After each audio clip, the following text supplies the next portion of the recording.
안녕하십니까. 한겨레 뷰리핑 11월 24일 월요일 처음 인사드리겠습니다.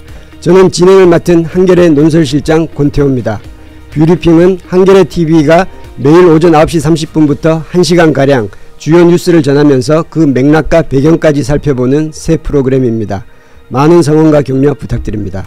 이 뷰리핑은 하호영 한겨레 정치부 기자 그리고 김한나 변호사님과 함께합니다. 두 분 잠시 인사 나눠주시죠. 우리 하호영 기자. 예, 안녕하세요. 한겨레 정치부 하호영 기자입니다. 안녕하세요. 김한나입니다. 반갑습니다. 네, 잘 부탁드리겠습니다. 네.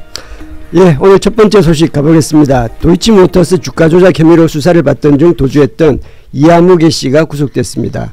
특검팀은 구속된 이 씨를 오늘 불러 조사할 예정이라고 하고요.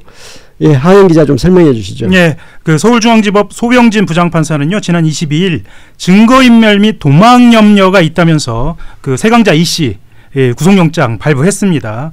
실제로 이 씨는 지난달 17일이죠. 압수수색 받다가 도주를 했는데요. 당시 2층에서 뛰어내려서 도주한 지 한 달 만에 붙잡힌 겁니다. 특검팀은 이 씨를 지난 20일 충주시에 있는 한 휴게소에서 체포한 뒤에 도이치모터스 주가 조작 가담 혐의로 구속영장 청구했고요. 이번에 영장이 발부된 겁니다. 말씀대로 특검팀은요, 오늘 구속된 이 씨를 불러 조사할 예정입니다. 이 씨를 이렇게 체포하면 이제 도이치모터스 이 전모가 어느 정도 드러날 수 있나요? 일단 이 씨는요, 김건희 씨가 관여한 도이치모터스 주가 조작 1차 작전 때 주포라고 불렸던 사람입니다. 말하자면 1차가 있고 2차가 있었죠. 예. 주가 조작 작전의 총괄, 기획, 실행을 맡은 사람이고요. 이 씨는 주가 조작 작전 중에 김건희 씨 증권사 계좌를 실질적으로 관리하면서 시세 조종 거래를 한 의혹을 받고 있습니다. 그리고 가장 중요한 사실 중에 하나는요. 김건희 씨한테 건진법사 전성배 씨를 소개한 인물로 알려져 있는데요. 이렇게 생각해 보면 우리 역사의 불행 시작, 이게 바로 이준수 씨 등장이 아닌가 싶습니다. 그 윤석열 전 대통령이 정계에 입문할 당시에 가장 강력하게 의지했던 인물이 바로 건진법사 아니겠습니까? 예. 그러면 이 씨도 뭐 역술 뭐 이쪽하고 관련이 있는 건가요? 이 씨는 역술에 관련이 있다기보다는요. 2000년대 초반부터 주가, 증권과 관련된 아주 전문가로 인정을 받아온 것으로 알려져 있습니다. 원래는 양지에서 활동을 했던 사람인데요. 시간이 흐르면서 주가 조작이나 각종 사건에 연루되면서 형을 살기도 했고요. 그렇게 아주 알려져 있습니다. 이게 그 조금 지난 얘기입니다만은 그때 이제 이 씨하고 김건희 씨하고 이 카톡 내용들이 이제 지금 이제 주가 조작을 미리 알고 있었던 거 아니냐 이런 얘기도 있고, 네. 거기서 서로 말을 주고받는, 이렇게 말을 놓는 사이, 네. 이런 것들이 굉장히 좀 주목받지 않았습니까? 이게 이 씨하고 김건희 씨하고 이게 관계가 어떤 관계죠? 이게 특검 쪽에서도 좀 나오고요. 사실 14일에 김건희 씨 재판에서 공식적으로 좀 알려졌는데요. 그때 당시에 공개된 카카오톡 메시지만 좀 보면 이 씨가 이렇게 보냅니다. 난 진심으로 네가 걱정돼서 할 말 못할 말 못하는데 내 이름을 다 노출되면 내가 뭐가 돼? 도이치는 손떼기로 했어. 이렇게 얘기를 하고요. 김건희 씨는 내가 더 비밀 지키고 싶은 사람이야 오히려. 뭐 이렇게 얘기하거든요. 사실 여기서 들여다보면 도이치에서 손떼기로 했다라는 말에서 어느 정도 작전에 연루돼 있다라는 것 하고요. 그리고 서로 간에 비밀을 이야기한다는 점에서 이 도이치모터스와 관련된 거 아니냐라고 이야기도 합니다. 그런데 이 비밀이 또 꼭 그 비밀이냐, 사생활과 관련된 거 아니냐라는 이야기도 나옵니다. 잘 모르겠습니다. 예. 아니 근데 누가 봐도 진심으로 내가 걱정돼서 할 말을 못한다. 이거는 좀 단지 주가 조작 얘기만은 아닌 것 같다는 생각이 전 들거든요. 네. 그리고 또 저희는 이제 사건을 하다 보면은 한 가지 사건만 보는 게 아니잖아요. 그 전에 있었던 김 씨의 행동들, 김 씨와 다른 사람들과의 관계들을 미루어 짐작해 봤을 때 이 진심으로 할 말 못했다의 말은 굉장히 사생활적이고 사적이고 그 김 씨가 항상 어필하는 그런 측면이 있지 않은가, 누가 봐도 그런 생각이 좀 들고 지금 이 이름도 준수 아닙니까? 얼마나 준수한 외모를 갖고 있었던 게 아닌가 싶은데 이 이준수, 네, 그 준수가 또 어떤 특별한 진심 어린 마음을 또 어필하게끔 했을까 궁금한데 저는 또 이 사람이 24년도 우리 계엄이 있기 직전까지 연락한 사이인 것 같다라고 이제 SBS 단독 보도가 나왔었는데요. 그런 것 같이 굉장히 긴밀하게 이 도이치모터스 사건 이후로도 지금 그 당시엔 영부인 상태에서도 연락을 하는 사이였다라는 생각이 좀 듭니다. 이게 재판 때 보면 이게 이 씨 얘기가 갑자기 나오자 김건희 씨가 약간 휘청했다는 얘기도 있고 굉장히 놀랐다는 게 전해지긴 하는데 네, 얼굴이 창백해지면서 드러누웠다 이런 얘기 나오죠.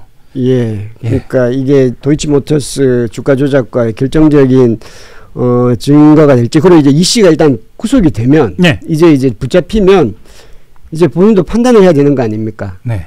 계속해서 그러면 그 카톡 내용처럼 지켜주기 위해서 계속 아무 말을 안 할 건지 이제 나라도 살아야 되겠다라고 얘기를 할 건지 나라도 살아야겠다가 이제 한 표인데 왜냐하면 2층에서 몸을 던져서 도망을 칠 정도의 비밀들이 있었다라고 저는 생각을 하거든요. 그런데 이제 바로 이제 구속이 되니까 이제 하나씩 까질 텐데 원래 우리가 고구마 줄기 캐듯이 캐지는 게 우리 김씨 사건 아닙니까? 근데 이제 좀 치정 부분도 이제 나올 것이다라고 생각은 뭐 사법적 처리 대상은 아니지 아닌가요? 네. 투머치인가요? 네, 죄송합니다. 제가 지금 판단을 못하고 이 뉴스 브리핑에 이 진중하고 힘든 시간에 제가 어려운 말을 했습니다. 죄송합니다. 아니 제가 잘 몰라서요. 네. 예, 알겠습니다. 한번 지켜보기로 하죠. 김건희 씨 얘기를 조금 더 해보겠습니다. 김건희 씨가 이제 통일교 쪽으로 받은 샤넬 가방, 이게 김씨 수행비서 수첩에서 가방 교환에 대해 굉장히 꼼꼼하게 적힌 메모가 나왔어요. 네, 그 김건희 씨가 통일교 쪽으로부터 받은 샤넬 가방, 이 가방을 매장의 다른 제품으로 교환하기 위한 그 메모가 발견됐는데요. 비서의 수첩이 나온 겁니다. 그 안에 804만 원 블랙라지, 730만 원 화이트 뭐 이렇게 해서 교환 대상으로 추정되는 가방의 가격 그리고 색상, 사이즈들이 5가지가 기재되어 있었습니다. 이게 김건희 여사가 직접 교환을 지시했음을 뒷받침하는 증거 아니냐 이렇게 특검 보고 있고요. 이게 샤넬 가방을 하고 이제 5가지를 적어서 이 5가지 중에 이걸 보고 그 매장에 이거 있는지 봐봐 뭐 이런 걸로 추정이 되죠. 예, 김 여사가 찾아보면서 그러니까 하나하나 찾아보면서 이렇게 기록하는 모습이 또 상상이 되는데요. 네, 그 김 여사는 일단 통일교 쪽에서 현안 청탁과 함께 건진법사 전성백 씨를 통해서 김 여사에게 건넨 샤넬 가방, 그러니까 김건희 씨한테 건넨 샤넬 가방 2개 인정하지 않았습니까? 이게 이제 처음부터 인정한 건 아니고 구체적인 물증이 드러나면서 인정을 한 겁니다. 그렇죠. 네네네. 그동안 이제 거짓말했다고 이제 나중에 인정을 한 거고요. 네. 이 샤넬 가방을 2022년 4월 그러니까 이제 취임하기 전에 한 번 받았고, 그리고 2022년 7월달에 또 한 번 받았고, 그리고 이거를 이제 매장에 가서 이제 바꾼 거죠. 그리고 이제 매장에 이제 샤넬 가방하고 샌달하고 바꿨더라고요. 이게 굉장히 구체적이에요. 그러니까 800만 원짜리 이 민트색 샤넬백을 받았는데 700만 원짜리 화이트 색상 하나 하고요. 150만 원짜리 샌들로 바꿨거든요. 비슷한 아이템이 있었던 게 아닌가. 네. 그리고 샌들이 150만 원 하나요? 네. 그리고 근데 아시죠? 샤넬 가방이 압수된 물건을 보니까 사용 흔적이 있었다. 이미 들고 다녔던 거고 자기 취향에 맞춰서 아예 고르고 바꾸고 다 한 겁니다. 소유권이 없으면 할 수 없는 일이죠. 이렇게 본 것 같더라고요. 샌들 밑바닥에 끌긴 자국이 있다고. 이게 약간 신발을 샌들은 약간 끌고 다니니까 그 몇 번만 신어도 이제 그런 게 나오겠죠. 그런데도 아직도 6,200만 원 상당의 그라프 목걸이에 대해서는 부인하고 있다. 그거는 왜 그렇다고 봐야 되죠? 사용 흔적이 안 느껴져서. 그것도 그렇고 이게 금액이 법적으로 3천만 원인가요? 얼마 이상 되면 이게 그 형량이 커지지 않습니까? 네, 저희는 보통 5천만 원 이상이 되면 실형이 나온다라고 생각을 하거든요. 근데 그래서 그 최대한 고가이기 때문에 부인을 한 것 같은데 좋은 전략은 아닌 것 같고. 좋은 전략이 아닌가요? 왜 좋은 전략이 아니냐고 생각하면 이 물건이 다 10개가 있는데 그중에 하나 제일 비싼 것만 내 거 아니다라고 말하는 게 좋은 전략일까요?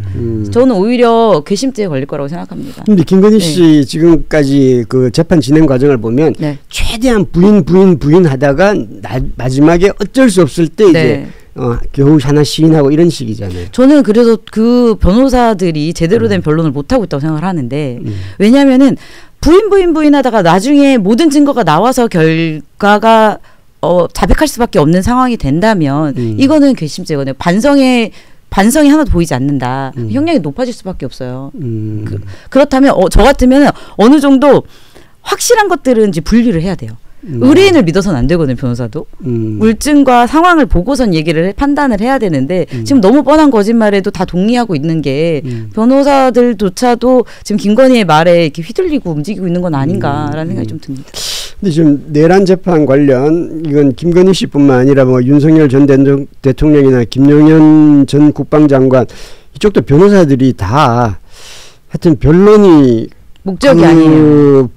이게 변호를 해주는 사람들한테 저게 도움이 되는가 이런 느낌을 받을 때가 참 많아요. 네, 좀 자기 정치하시는 분, 심지어 이번에 뭐 윤석열 윤석열 씨 재판 때에는 자기 정치하십니까라고 심지어 이렇게 증인이 말할 수밖에 없는 정도로 자기 정치를 하는 상황인데. 저도 되게 이 초반부터 변호사가 변호사라면 저 상황에서 말하지 말아야 할 것들을 말하고 자기가 부각되고자 하고 아니면은 너무 의뢰인이 거짓말 전 국민이 동의하지 않는 거에도 그냥 의뢰인이 말하는 거를 동의해주는 변론 그게 어떤 의미가 있는지 좀 의문이 되는 점이 있습니다. 정치를 하고 있거나 오히려 유튜브 방송을 유튜브 실황 중계를 하는 듯한 느낌을 받을 때가 가끔 있어요. 요즘 재판이 중계가 되니까 이게 지금 그 다음 소식도 재판 관련 소식을 연이어서 한번 보죠. 지금 방금 말씀하신 것처럼 이게 법정 모독 그 김용현 장관 변호인들의 법정 모독 관련 내용인데 이 내용 한번 저 하영 기자 좀 소개해 주시죠. 최근에 그 아마 국민들께서도 그렇고 저도 마찬가지입니다. 그 재판을 중계하는 모습들을 지켜보고 있죠.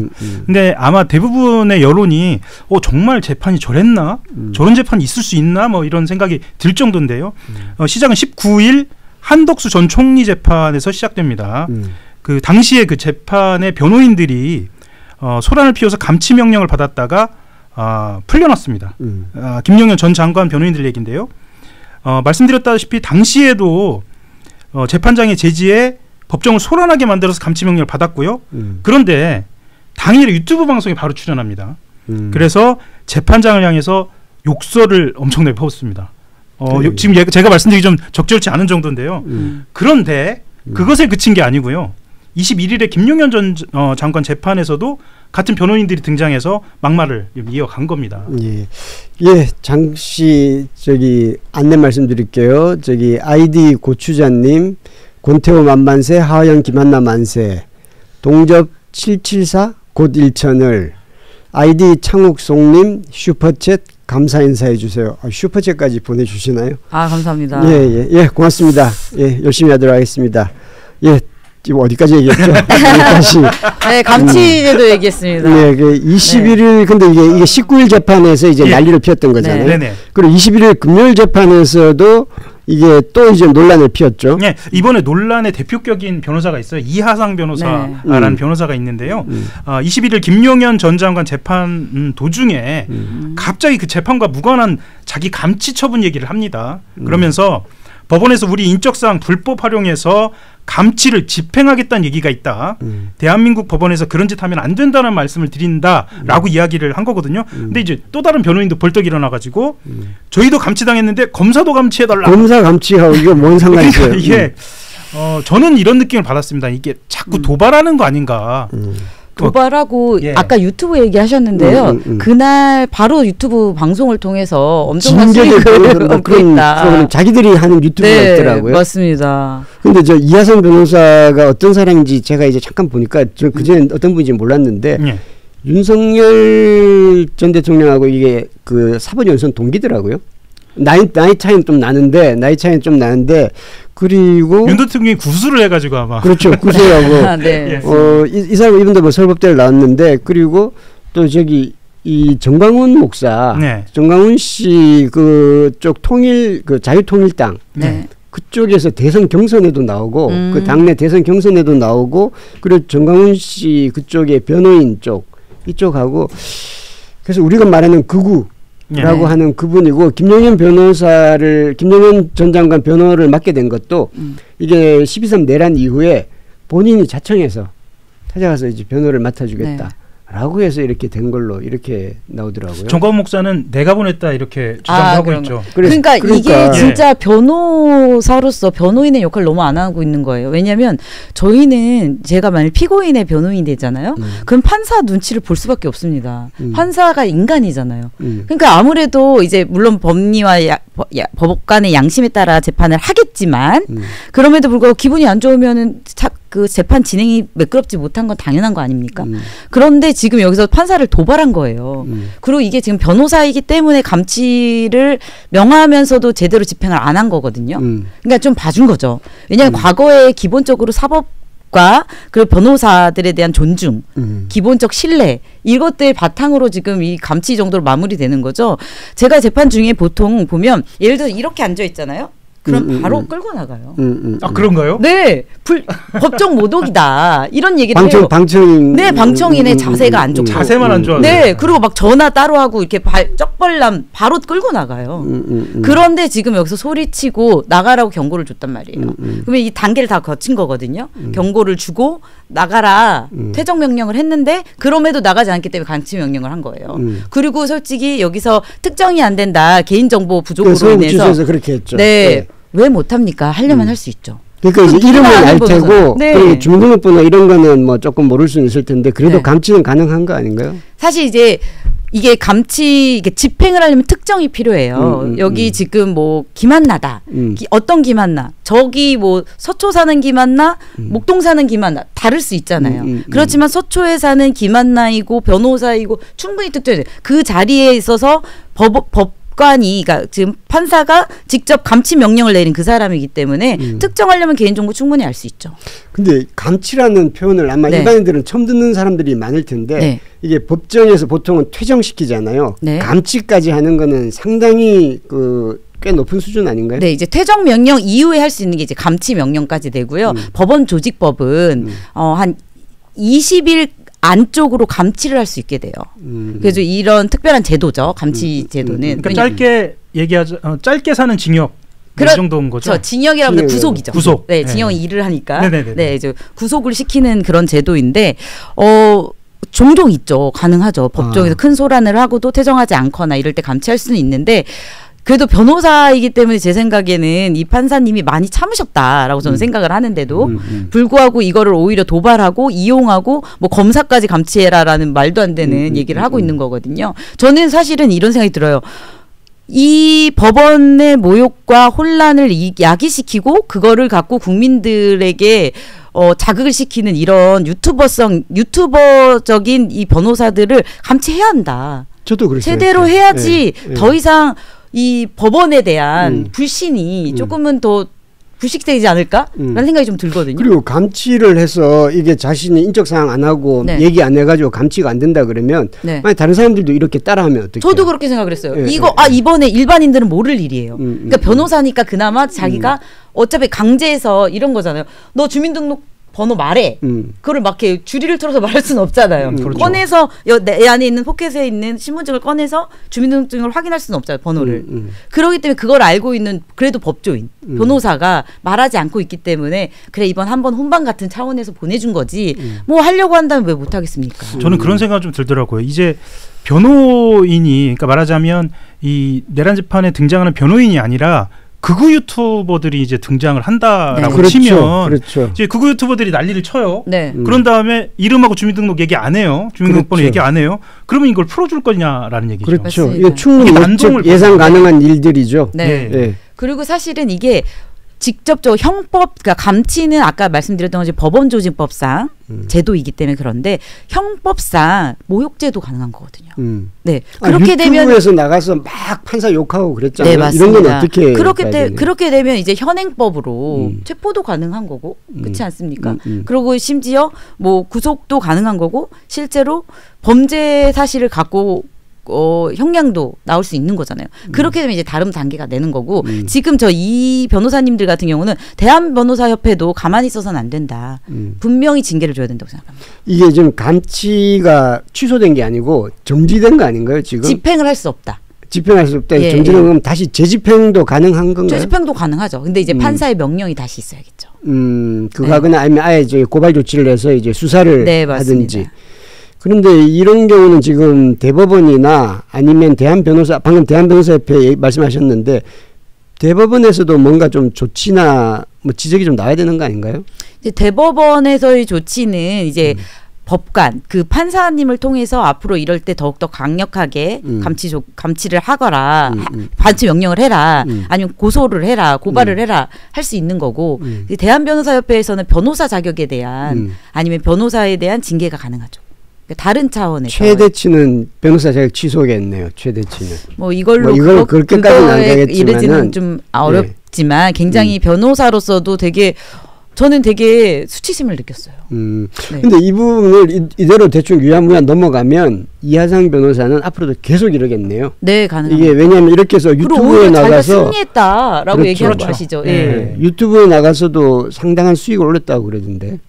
그러니까 22일입니다. 그 실제로 그 유튜브 원래는 그러니까 이 사안과 관련돼서 집계하는 사이트는 아니고요. 그 유튜브 통계 분석 사이트가 있거든요. 이제 유튜브 채널을 매일 얼마나 수익을 올렸나 체크하는 그런 사이트입니다. 19일, 그러니까 그 소란이 일어난 당일입니다. 국내 유튜브 슈퍼챗 순위에서 1위를 기록한 게. 와. 그럼 네. 앞으로 계속 이러죠. 이 변호사 입장에서는. 더 자극할 것 아니 같습니다. 작정하고 간 거 아닌가 싶은데요. 슈퍼챗 1위 정도면 이게 하루에만 네. 슈퍼챗 130개 받아서 415만 원 벌었거든요. 아. 그러니까 이게 슈퍼챗은 간단하게 설명드리면 그 유튜브 라이브 시청자가 유튜버에게 후원금을 이렇게 네, 보내는 네. 겁니다. 그걸 이제 영상에 노출한, 그러니까 참여형 후원인데 사실 여기에 합산이 안 된 게 조회수하고 광고를 합산을 안 한 거거든요. 그러니까 조회수하고 광고까지 따져보면 이 415만 원이 아니라 훨씬 더 많은 수익을 그러니까 이 벌었다는 비정상적이고 자극적이고 네. 사실 이게 거의 범죄에 맞닿는 이런 행위를 했을 때 이렇게 유튜버들이 슈퍼챗을 날리고 인기를 몰이를 하니까 이걸 작정하고 간 거다라는 생각이 들고 이거 그렇죠. 정말 사회 악 아닙니까? 예. 네. 그런데 저 굉장히 정상적인 저 김한나 TV는 아직도 너무 구독수가 없다. 그러면 이 시점에 정말 김한나 TV 좀 구독해 주시기 부탁드립니다. 김한나 TV죠? 네, 네, 맞습니다. 예, 시청자 여러분 많은 참고 바랍니다. 예, 분위기를 좀 바꿔보겠습니다. 어제 조국혁신단 전 비상대책위원장이 혁신당 신임 당대표로 선출됐습니다. 네, 조국 대표 어제 오후죠. 청주에서 열린 혁신당 전국 당원대회에서 실시된 찬반 투표에서 98.6% 찬성률로 당대표로 선출됐습니다.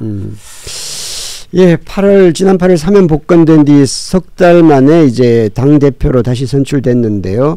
근데 조국 대표 앞길이 지지율 문제라든지 여러 가지 어려움이 좀 많아 보입니다. 네, 본인도 일성에서 그렇게 이야기를 했습니다. 그러니까 당대표로 선출된 직후에 우리는 창당 이후 가장 어려운 시기를 통과하고 있다. 뭐 이렇게 이야기를 했습니다. 뭐 중요한 건 내년 지방선거죠. 선거 결과에 따라서 당 존폐를 결정할 것으로 보거든요. 그래서 일단 내년 지방선거에서 당의 존재감 입증하고 정책 선명성을 드러내서 대안 세력으로 입지를 확보한다. 뭐 이렇게 이야기는 했는데요. 말씀하셨던 것 좀 쉽지는 않아 보입니다. 조국 대표는 내년 지방선거 나옵니까? 공식적으로 본인이 나온다라고 확언을 했습니다. 그런데 무엇으로 어디에 나가느냐는 아직 말하지 않고 있거든요. 그러니까 광역지자체장으로 서울이나 부산 또 어디에 나올지 그리고 그 출마 자체를 언제 할지 선언을 언제 할지도 최대한 뒤로 밀어놓는다는 거예요. 그러니까 민주당 상황이나 국민의힘 상황 그리고 향후 지지율 등을 고려해서 결정을 한다는 건데요. 다만 전제는 있습니다. 광역단체장으로 나오면 당대표 자리를 내놔야 하거든요. 그래서 보궐선거에 나올 수도 있다. 이런 전망도 나옵니다. 어디로 나오죠? 보궐선거? 뭐 비어있는 데가 곳곳에 있으니까요. 네, 곳곳에 근데 있습니다. 일단은 인천 개항을 이야기를 나오는데요. 뭐 개항을 노리는 분들이 워낙 많아가지고 이거는 좀 두고 봐야 할 것 같습니다. 그러니까 광역단체장에 대해서는 아마 열어놓고 있긴 할 텐데 이게 조국 대표가 사실 조국 대표가 빠지면 당이 건사가 잘 안 되기 때문에 광역단체장으로 나가면 이게 중앙정치에서 좀 멀어지는 측면이 있어서 그런 어려움이 있을 것 같아요. 김한나 변호사님 어떻게 보세요?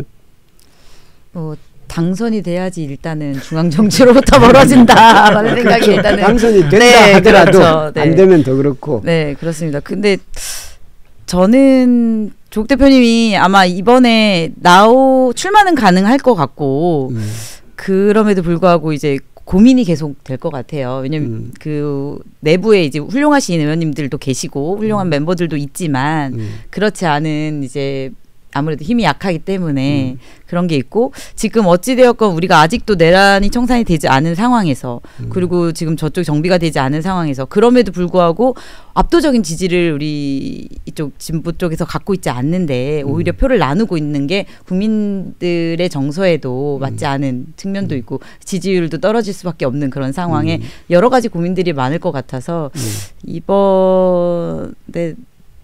이번에 과연 어떻게 중앙 정치에서 멀어지는 걸 고민할 게 좀 더 길게 보지 않을까 싶어요. 전 다음 총선까지. 예. 네. 그러면 지금 이제 그 지방선거에서 네. 민주당하고의 선거연대 네. 뭐 이런 거를 아마 모색하고 있을 것 같은데 네. 가능할까요? 근데 이제 연대와 모색은 서로 주고받을 게 있고 어느 정도 이제 국민적 공감대나 그런 것이 좀 포함이 될 때 가능한 게 아닌가 생각은 있습니다. 네.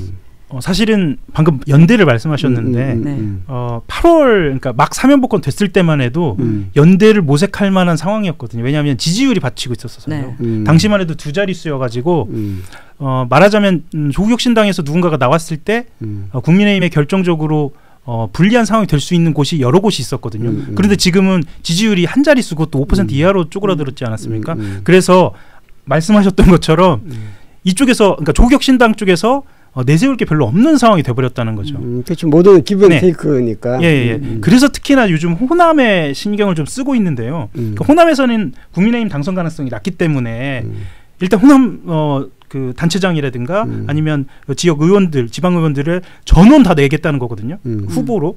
그래서 그 한번 합을 겨뤄보자. 뭐 이런 상황이긴 합니다. 이것 또한 또 지지율하고도 좀 연동이 네. 돼 있어서 쉽지는 않은 상황인데 왜냐하면 당 지지율이 높아야 후보들이 양질의 후보들이 또 오거든요.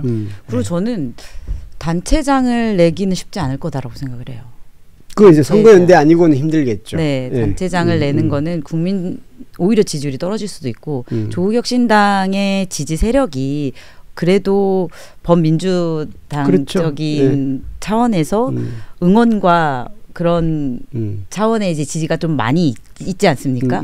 그런데 그 표를 이렇게 나누고 오히려 저 상대 당에게 유리한 국면을 만드는 행위는 결국은 조국혁신당의 존재를 더 힘들게 할 것이다 라고 저는 생각을 합니다. 우리가 이제 정치적인 부분만 주로 봤는데 네. 이게 정책적으로 보면 조국혁신당은 스탠스를 토지공 개념이라든지 과세 문제라든지 현재 이제 민주당보다 조금 더 왼쪽으로 좀 스탠스를 잡으려고 하는 것 같아요. 그걸 통해서 이제 유권자들한테 한번 좀 접근하려고 하는 것 같고요. 그층이라고 해야 되나? 사실은 이쪽은 예전에 정의당 지지층이 조금 원하던 정책이었는데 물론 지금 정의당 지지층과 또 조국혁신당 지지층은 크게 겹치는 것 같지는 않기도 합니다만은 그거는 어느 정도 좀 성과가 있을까요? 만약에 저는 제 생각에는 조국혁신당이 존재하고자 한다면 계속 그 스탠스를 가져가야 되는 거고 아니면 흡수를 원하지 않을까라는 생각이 저는 들고요. 그렇지 않으면은 계속 이 10% 안쪽에 지지 이상을 받기가 어려울 거라고 저는 생각합니다. 또 이런 이야기를 합니다. 조국 대표 같은 경우에는 그 원내교섭단체의 기준 완화 약속 지켜라라고 하거든요. 방금 진행자께서 말씀하신 내용하고도 겹치는 내용인 것 같습니다. 왜냐하면 어떤 정책을 밀어붙이려면 일단 원내교섭단체가 되어서 법안을 입안하고 그것을 실제로 입법하는 데 있어서 힘을 좀 가져야 하거든요. 그래서 그렇죠. 이것부터 좀 해결을 해야 한다라고 하고요. 다만 또 이 원내교섭단체 기준 완화도 또 쉽지는 않아 보입니다. 그렇죠. 네. 예, 마지막으로 짧게 하나 보고 가죠. 어제죠. 23일 주요 20개국 정상회의에서 WTO 개혁을 강조한 정상선언문이 채택됐습니다. 정상회의에 불참한 미국은 미국의 동의 없는 정상선언에 반대한다는 입장을 밝힌 상황에서 나와서 더욱 주목을 받았습니다. 짧게 얘기해 주시죠. 예. 어제 막 내렸죠. 남아프리카 공화국 요하네스버그 G20 정상회의에서 자유다자무역의 상징인 세계무역기구 개혁을 강조한 정상선언문 채택됐는데요. 이번 선언 미국이 사실상 주인이거든요. WTO. 그런 행세를 해온 세계무역기구에서 미국의 일방통행식 독주에 제동을 걸었다. 뭐 이런 평가 나올 정도로 사실 좀 놀랄 만큼의 선언문이었습니다. 그렇죠. 예. 그럼 미국 없는 사실 WTO를 그 한 게 사실 미국이 다 주도해서 이렇게 왔는데 트럼프 이후로 상황이 바뀌어 버렸고, 그리고 이재명 대통령이 이제 G20 2028년도 G20이 한국에서 열리죠. 네. 그와 관련해서 연설을 했었죠. 예, 어제 같은 경우에는 일관되게 이재명 대통령이 강조한 부분이 있습니다.